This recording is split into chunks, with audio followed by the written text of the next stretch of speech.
3 words, written on a white piece of cardboard, held up by a stranger in a black hoodie. 3 words that made Michael Jackson stop his concert, run off stage, and disappear for 40 minutes. They know about 93. October 1st, 1993, Bucharest, Romania. 70,000 fans are screaming Michael Jackson's name. The King of Pop is on stage, performing Black or White. Everything is perfect. And then he sees it. Row 12, Section C. A man in a black hoodie, holding a sign. Michael's voice cracks. He stops singing. His body freezes. For 3 seconds, he just stares. And then he runs. Not walks. Runs. Off stage, in the middle of the song, leaving 70,000 people in shocked silence. What were those 3 words? Who was that man? And what happened in the 40 minutes that Michael Jackson vanished from his own concert? This is the Jackson Files. And by the end of this video, you'll understand why the King of Pop was never the same after that night. He stops singing, mid-verse, mid-breath. He freezes. His body goes rigid. His eyes lock onto someone in the crowd. Row 12, Section C. And for 3 full seconds, the King of Pop just stares. The band keeps playing. The dancers keep moving. But Michael isn't moving. He's just standing there, staring into the crowd like he's seen a ghost. And then he runs. Not walks, runs, off stage. In the middle of the song, in front of 70,000 people. The music stutters, stops. The lights stay on. The crowd goes silent.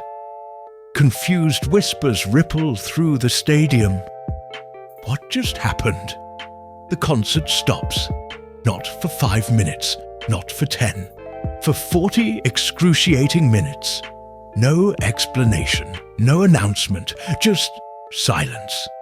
70,000 people sitting in a stadium, wondering if the King of Pop is ever coming back. And when Michael finally does return, he is different, visibly shaking, drenched in sweat. His eyes keep darting back to row 12, Section C, like he's searching for someone, or running from someone. The rest of the concert is a blur. Songs rushed, choreography sloppy. The magic is gone. And the moment the final note hits, Michael Jackson vanishes. He leaves Romania that same night and never speaks about Bucharest again. What happened in those 40 minutes? Who did Michael see in that crowd? And what were the 3 words on that sign that made the most fearless performer on earth abandon his own concert? This is the Jackson Files. And this is the story they've been hiding for 30 years. Let me take you back to the summer of 1993, just 3 months before Bucharest. Michael Jackson is at a crossroads. The Dangerous album is a massive success. The tour is breaking records. He's on top of the world. But behind the sequined glove and the moonwalk, Michael is drowning. The pressure is unbearable. The fame is suffocating. He's been performing since he was 5 years old. He's never had a childhood, never had privacy, never had peace. And then in August 1993, the unthinkable happens. A 13-year-old boy named Jordan Chandler accuses Michael of abuse.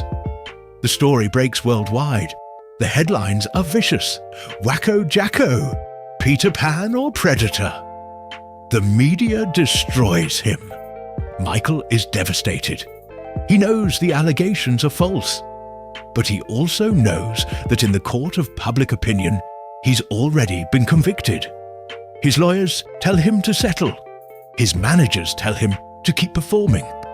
His family tells him to stay strong. But Michael isn't strong anymore. He's breaking. Every night before going on stage, he has panic attacks. His hands shake. His voice cracks. He can barely look at the audience without wondering, do they think I'm guilty? Do they hate me?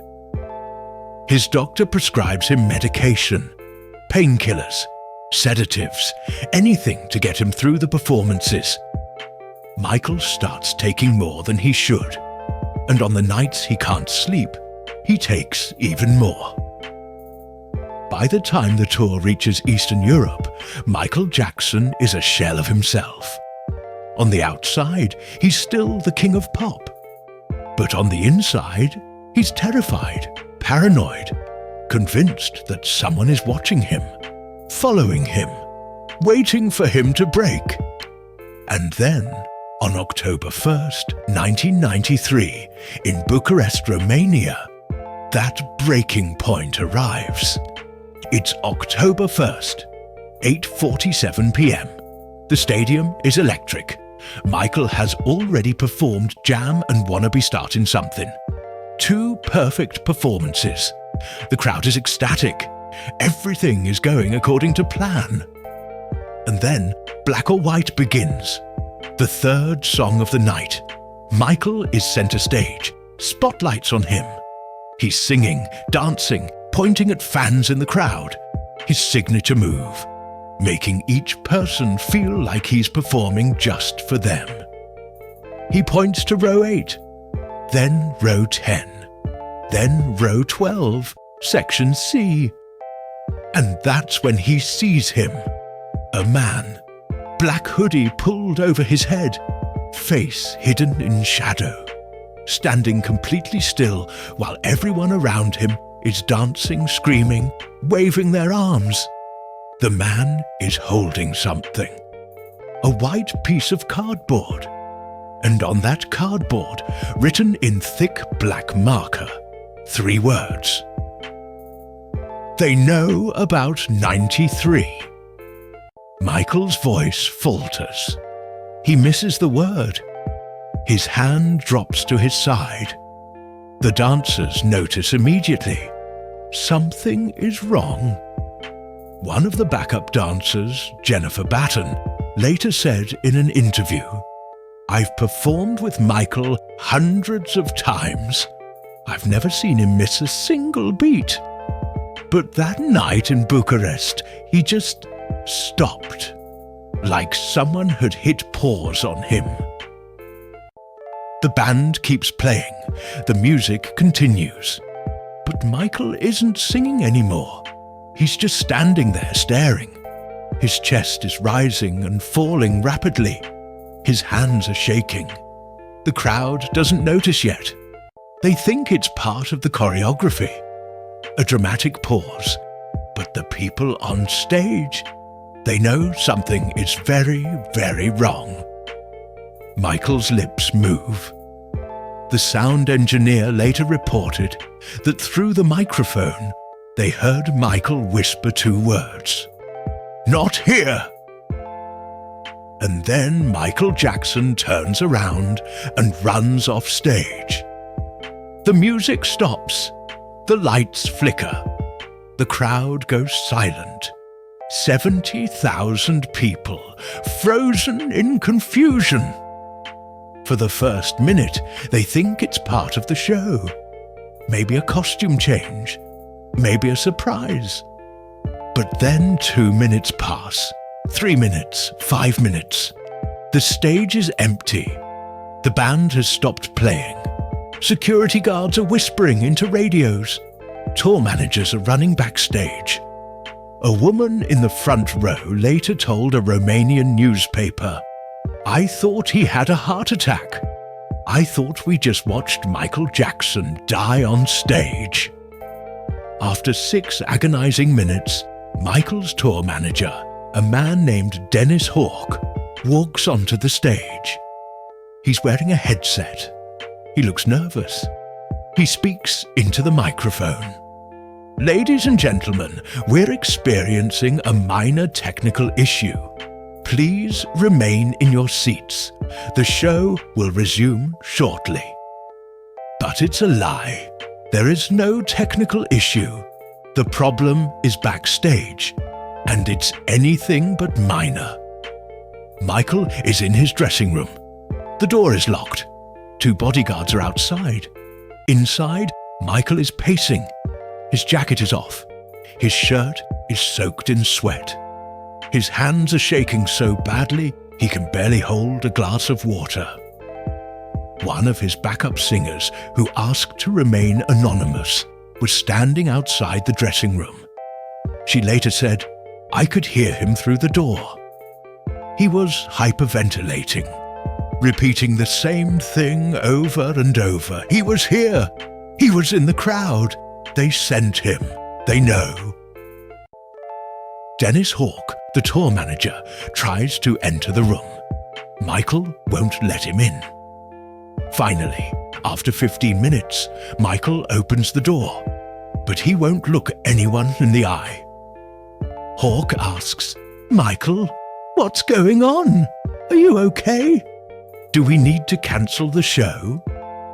Michael shakes his head. No, I need a minute. I saw someone I wasn't supposed to see." "Who?" "It doesn't matter. He's gone now. Right, he's gone." Hawke radios security. "Row 12, Section C. There was a man in a black hoodie holding a sign. Find him, now." Security sweeps the entire section. They check ticket stubs. They review the stadium entry logs. They question ushers. But the man in the black hoodie, he's nowhere. No one saw him enter. No one saw him leave. It's like he was never there. But Michael saw him. And so did 3 other people. A fan named Maria Georgescu was sitting in row 11, directly in front of the man. She later posted on a conspiracy forum, "I remember him. He didn't move the whole concert, didn't cheer, didn't clap, just stood there, holding that sign. When I turned around after Michael ran off stage, the man was gone. His seat was empty. I don't know when he left." 40 minutes after Michael ran off stage, he finally agrees to return, but only under one condition. He tells Dennis Hawke, "If I see that man again, I'm leaving, and I'm not coming back." So Michael goes back on stage. But he's different now. His energy is off. His smile is fake. He rushes through the set list. Songs that were supposed to be 5 minutes long are cut to 3. He skips the encore. And the moment the final song ends, he runs backstage and demands to leave immediately. The crew is confused. Fans are disappointed. But Michael doesn't care. He boards his private jet that same night and flies out of Romania. He never speaks about Bucharest again. But here's where it gets even stranger. 3 days later, Michael's lawyer receives an envelope. No return address. Inside is a single Polaroid photo. It's a picture of Michael on stage in Bucharest, taken from row 12, section C, and written on the back of the photo, in the same handwriting as the sign, are the words, "We're watching." So who was the man in the black hoodie? And what did they know about 93 mean? There are 5 theories, and each one is darker than the last. Theory 1.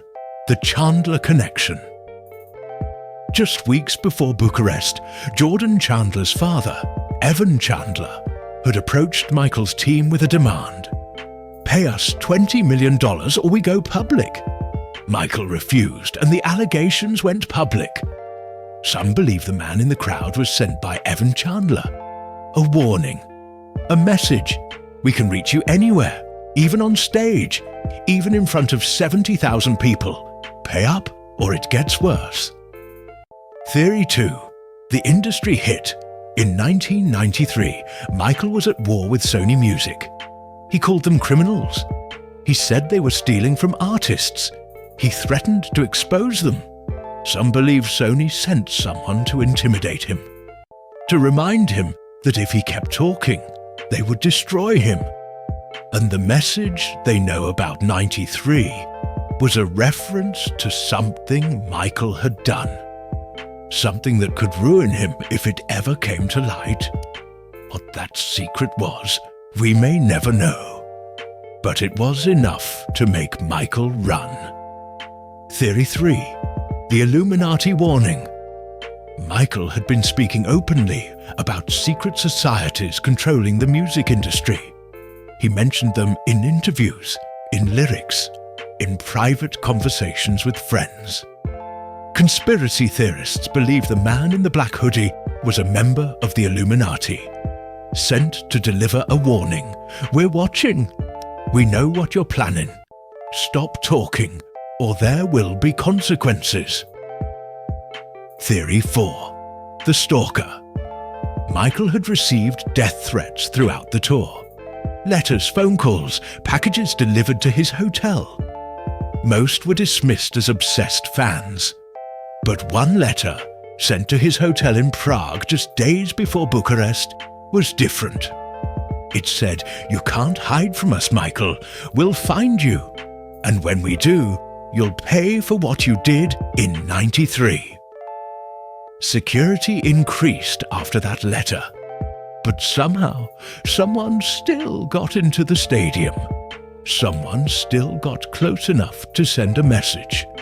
Theory 5, and this is the one that haunts me the most. Michael was hallucinating. The medications, the stress, the paranoia. It was all too much. In that moment, surrounded by thousands of screaming fans, Michael's mind broke. He saw something that wasn't there. A manifestation of his fear, his guilt, his terror. And he ran from a ghost. But if that's true, then how do we explain the Polaroid photo that arrived 3 days later? How do we explain the fan who swears she saw the man too? How do we explain the fact that Michael never performed in Romania again? He could have hallucinated the man, but he couldn't hallucinate the photo. Someone took that picture. Someone was there. The truth is, we'll never know what really happened in Bucharest. Michael took that secret to his grave. The tour manager signed NDAs. The dancers were told never to speak about it.